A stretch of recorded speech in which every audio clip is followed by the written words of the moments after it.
MLMs promise ultimate freedom, right? Be your own boss, work from anywhere, earn unlimited income. If you rewind a couple of decades, multi-level marketing companies, or MLMs, they were everywhere, but we don't hear from them quite as much these days. Have they disappeared, or are they operating under disguise? Well, that's the story of how MLMs make 1% rich and everybody else broke. Welcome to Alux, the place where future billionaires come to get inspired. So let's start off this journey by talking about how MLMs actually work. So most businesses make money from having clients and customers who pay for goods and services, and then they use that money to pay employees and invest in growing the business. Well, in an MLM, the company makes money in multiple ways, and they don't pay all employees from those profits. The first source of money they make comes from you, the person signing up to work with them. You buy the products from them with your own money first, even though you're working with them. You also buy the starter kit with the training manual, sample products, and marketing tools to help with your advertising. And you pay a monthly fee to keep your account active. Their next big moneymaker comes from you again. But now, instead of buying the starter kit, products, and paying the monthly fee, as you grow in the company, you now have to pay for workshops and conferences. Sometimes these workshops and conferences are on the other side of the country, so if you don't sell enough product to automatically qualify, well, you're stuck buying your own flights and hotels. MLMs offer small discounts on these flights and hotels if you book through them and then take a percentage of that money and pocket it, because usually they get an even bigger group discount. And then that last source of money they make comes from customers who actually like the products they sell. With the money they make, they only pay top-level employees and upper management. The majority of these people claiming to work for them don't actually get paid by them. That's why 86% of distributors make $0 in commissions and usually come away with a negative balance. 10% makes less than $100 a year, and the other 4%, well, they get to live like kings, and their lifestyle is one of two tactics that MLMs use to scout and trap people. The first way is obvious, like an advert you'd see in a big poster in the front of a store window. The advert says that you can be your own boss and live on your own terms. All you have to do is sell products like supplements, skincare, essential oils, makeup, or kitchen gadgets, and you'll earn commission on those sales. Your job is to buy the product yourself, sell those products to friends, family, and social networks, and recruit more people to become distributors under you. This is called your downline. It's called multi-level marketing because you earn money from recruiting multiple people who then also recruit multiple other people. And you earn your money in several ways. There are the products you personally sell, the small commission you get from the sales that the people you recruited make, and the percentage of sales from the people they recruited. MLM companies call this leveraged income, which basically means you earn money from the efforts of other people and not just your own direct work. In traditional business, leverage means using other people's money, like loans or investments, or other people's time, like employees, to grow your income. In MLMs, leverage means that you earn commissions from the sales and recruiting activities of the people that you brought into the business yourself. Sometimes they call it residual income, but that's also not totally true. Residual income is passive, like royalties or rental income. But in MLMs, it depends on constant recruitment and sales, so there's nothing passive about it. The second way MLMs get people to join and stay is a lot more subtle. Think of it like the backroom party of a storefront that only the elite or special people get invited to. And at this part, everyone is super friendly and encouraging. They motivate you, mentor you, and are always around for you to chat to. You enjoy having them as friends, and you don't want to lose them, but it seems like every time you get close to the door and you want to leave, they convince you to stay. And you've seen that the people who do manage to leave are then completely cut off and never spoken to again. You see, none of this is actually about money. It might start off that way, but that's not how they keep people around. When you join them, they make you feel like you're part of a tribe, their family.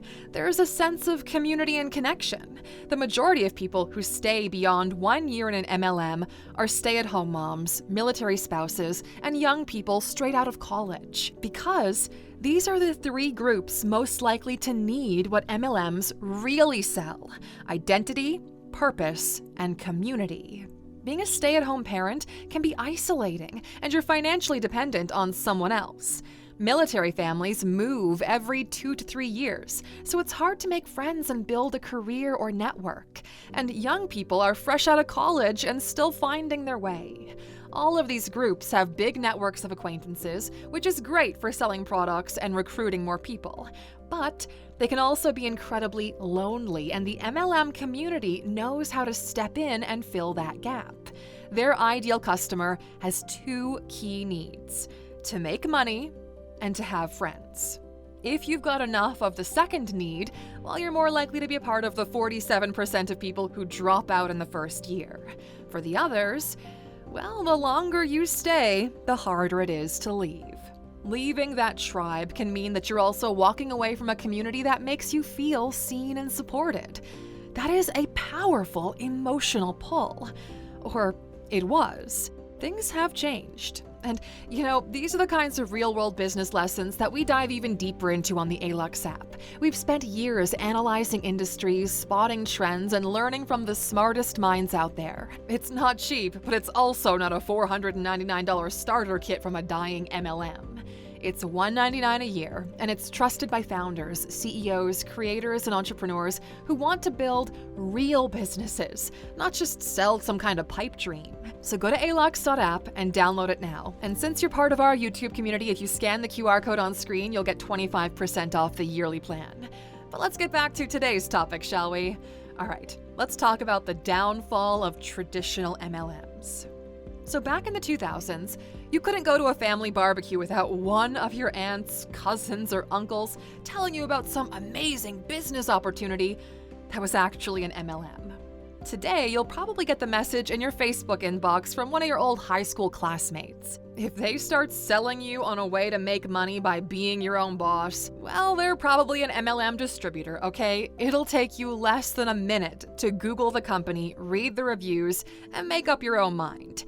For decades, though, previous generations did not have that resource. MLMs started back in the 1930s when an American named Carl F. Renborg became really interested in vitamins and supplements after spending time in China. He started a supplement company called Nutrilite, but he didn't have the money to pay for advertising or to put his products in stores. So he sold directly to customers, and while he was selling his supplements, he would also convince them to become a seller too. To motivate more people to recruit, Nutrilite paid commissions on the sales of the people they brought in, not just on their own sales. Amway is one of the most profitable MLM companies in the world today, and its founders, Rich DeVos and Jay Van Andel, were top distributors at Nutrilite. At its peak in 1997, they were bringing in $7 billion in revenue. Their top distributors, Dexter and Bertie Yeager, a couple from North Carolina, are said to have made more than $460 million in lifetime earnings. Asia's top Amway distributors are Barry Chi and Holly Chen, who have a lifetime earnings of around $75 million. There are a few others who have passed the $100 million mark, so you can make money, yeah, you can, but there's one important trick to this. You must get in early, and you have to know the main business model from the get-go.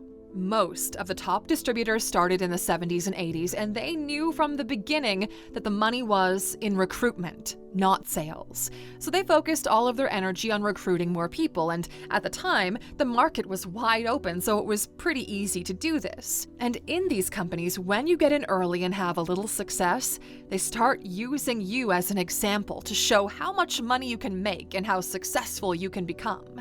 And that gets more people to join your downline. The biggest win for MLMs came in 1979, when, after a slew of lawsuits, the FTC ruled in favor of Amway, saying it was not a pyramid scheme because it sold actual products. That gave them the green light to keep on going. As more and more people got recruited, the market became saturated. When the US market became too crowded, the companies expanded into Latin America, Eastern Europe, and Asia, where middle classes were growing fast and consumer protection laws were even weaker. And then the internet came. Now, at first, marketing and lifestyle porn got bigger and flashier. In the early days of Facebook and Instagram, you'd scroll through your feed and see photos of people working from the beach, taking luxury trips and posting about being their own boss while riding to dinner in the back of a limo.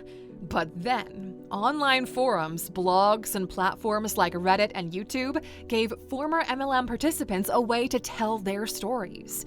People shared their experiences of how they lost hundreds or thousands of dollars, damaged their relationships, and were ignored and basically booted from the company when they asked for help. Under pressure from regulators and courts, MLMs had to start publishing their earnings statements on their websites. And that's where people saw that over 99% of participants lost money, and only a tiny fraction at the very top made serious income. They used information asymmetry to control what people saw, so everyone only heard about the small number of success stories over and over again and thought that was the norm. For the first time, information wasn't controlled by the companies anymore. Today, you can Google the company name plus scam, and pages of lawsuits, exposés, and income disclosures will show up. YouTube and TikTok are full of former reps telling their stories. Recruitment is the bread and butter of MLMs, and now nobody wants to join a scammy-looking business. The FTC sued Herbalife for $200 million because it was basically operating as an illegal pyramid scheme and paying distributors only for recruiting. Vemma was sued for the same thing for $238 million, and so was Advo. MLM companies are privately held, so we never get to see their true earnings. All we ever got is their own prediction of where the industry is going in the next few years, which, shocker, shows a compound growth rate of 6.5%. Traditional MLMs are still around, and according to them, they're growing. But what you need to be paying attention to is a new, sneakier version of multi-level marketing companies. Millennials and Gen Z are wise enough not to fall for the easy, old-school MLM dreams, which is why the companies that operate like this, well, they've had to rebrand. Modern MLMs take on two different approaches. So first, the old school types are rebranding to network marketing or direct selling. They put more emphasis on the retail sales to actual customers, and they have compliance training for distributors. Everything else is still the same.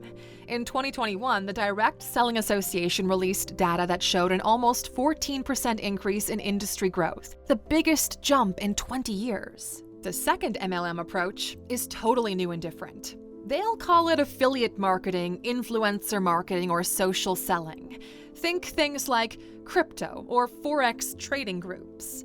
Forex is the biggest financial market in the world and moves over $7 trillion a day. It stands for foreign exchange, and it's all trading one currency for another. Banks, hedge funds, and corporations all use it to predict and control the market and then profit from it.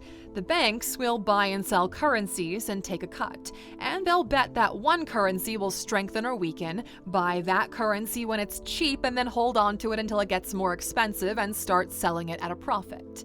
Up until 1996, only big banks and hedge funds with a lot of money could afford to do this.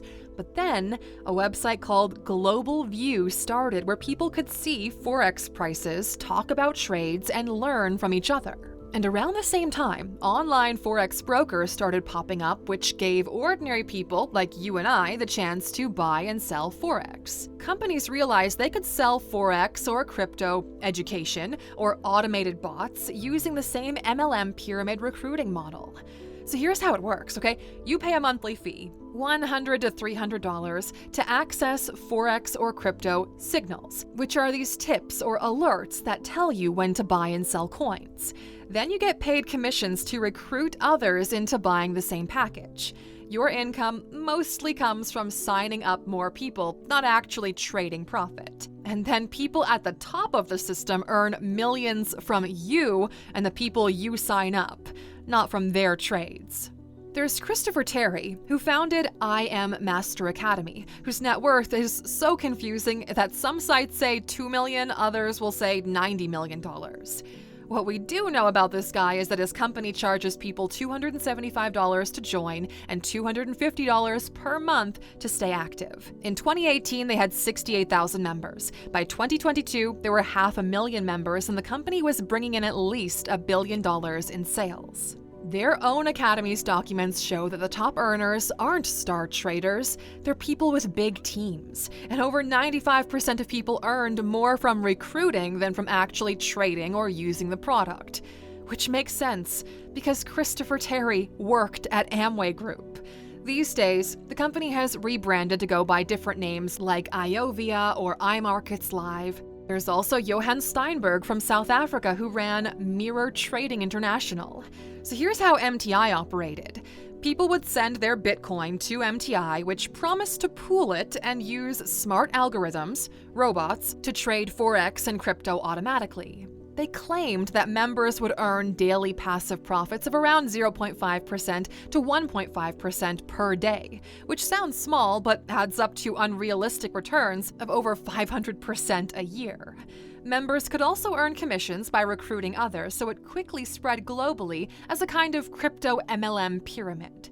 By 2020, MTI claimed to have over 280,000 members from 170 countries and controlled more than 23,000 Bitcoin, worth over $1.1 billion at the time. But most of the payouts to members were funded by new deposits from new recruits. In December 2020, 1 year after Johan started the company, MTI stopped paying its members. And now Steinberg has to pay over $3.4 billion in restitution and penalties. The internet gives us the power to expose these people quickly, but it also gives them the power to rebrand over and over again. And even though the top companies have been exposed as fraudulent, people still fall for their sales pitch because it taps so well into modern culture. The idea of fast money, being a laptop millionaire, and joining a tribe of rich, positive mindset type of people, it draws them in, right? The flashy cars and money promises pull people in, and the sense of community and belonging keeps them hooked. Just like the old MLMs did. One of the major differences, though, is that the old school companies were super successful at recruiting women.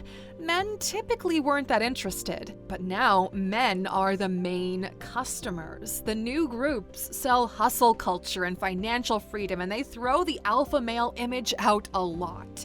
For women, old MLMs promised connection, flexibility, and personal empowerment. For men, modern MLM-style groups promise control, status, and freedom. It taps into the idea that the traditional 9-to-5 is dead, that you need to be an entrepreneur, and if you're not making six figures by your 20s, you're behind. The top of this message has never been wrong. You should be financially free and be able to build something of your own. It's a healthy goal to have. Unfortunately, though, the system underneath it sucks. Just like everyone else who built real empires, you have to get your boots on the ground to do it yourself. It's not going to happen in chat rooms where you have to pay to join. You're pushed to recruit others, and the real money is in recruitment. These three things should be your red flags. Real entrepreneurship means creating something that people want or need, delivering value first, not promises, and relying on customer loyalty, not recruitment. MLMs didn't disappear, they got exposed. And then a new group of internet-savvy people took the same business model, changed the product and the language, and found a new generation to target with it. The real grind, it takes time, innovation, and resilience, and that's exactly what we teach you inside the Alux app. It's a place where you can focus on yourself and your education and growth, okay, not somebody else's. If you are ready to do the work, then download the app, scan that QR code on screen and get the discount, and start investing in something real, okay? If you like this video, we've got another one for you, so check out the video on how billionaires use trust funds to beat the system. We've got over 2,000 free videos here on YouTube that you can learn from, so take your pick. We'll see you back here next time, Aluxer. Until then, take care.